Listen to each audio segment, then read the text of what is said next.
second picture and theme I would like to present to you that I have over the many years is that we all belong to each other. You've heard me say so many times that you've turned off now that there cannot be a Christian acceptance of capital punishment. That's a contradiction in terms. And yet, I would think I could make money if I bet that over 70% of this congregation supports capital punishment.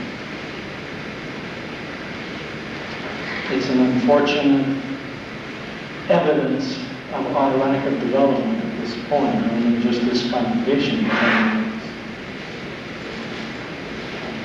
Einstein once said, if a single atom in the universe misbehaved, the entire universe would be recreated.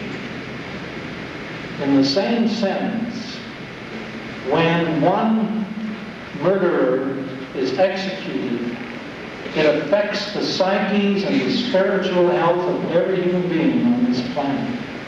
We are inextricably connected to each other, and nothing that happens to you can fail somehow to happen to me. And when we put ourselves at the same level of the person we're executing, I'm not defending that the person we're executing is a noble human being. But we lose our nobility, we lose our Christian standard when we do to him what he has done to someone else. The picture. A young man one time, or a young boy one time asked his father, why are there so many bad people, all these people out here pushing carts that look so poor and broken? And the father said, come with me. He took the young boy into the bathroom and he unscrewed the bulb. And he said to the young boy, now you hold on to the cold water pipe with one hand and hold on to me with the other. And then with his free hand, he had turned on the light and stuck his hand into the socket where the electricity was flowing.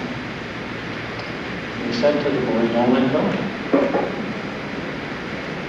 If you let go of that cold water faucet, we both die. If you let go of me, I'll die. And the boy held on. Feel electricity running through. And then the father said, does that teach you why there are bad people? The boy was no dummy instead. Because we've let go. And was the father's lesson. Victor Hugo saw the other side of this once. He talked about seeing a derelict. He said, there were holes in his hat, holes in his clothes, coat, holes in his pants, holes in his shoes. But I could see the stars flowing through him because he wasn't loved.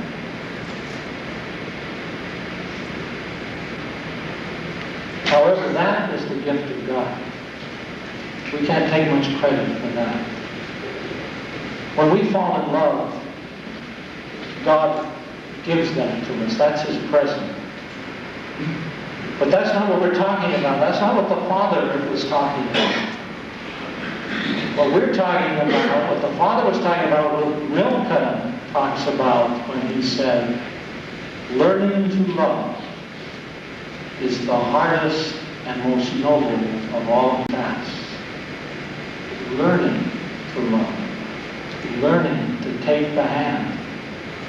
Learning that we do belong to each other. What happens to you happens to me. And of course we resist that because it makes us so vulnerable.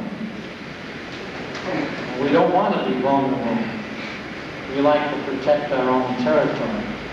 Sylvia Plath, whose voice is so poignant and painful, it's difficult to deal with its pain so great, once said, "It is a terrible thing to be so open.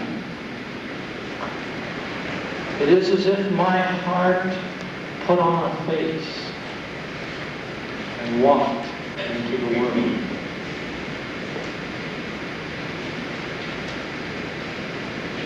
How do we begin to take each other's hand? We're going to just have to try and learn and work, as Rilke said, at that hard work of love. But one mystic, I think this is from the Sufi tradition, once said, if the world hasn't given you enough bread, become bread and give it to the world. That's what you might begin.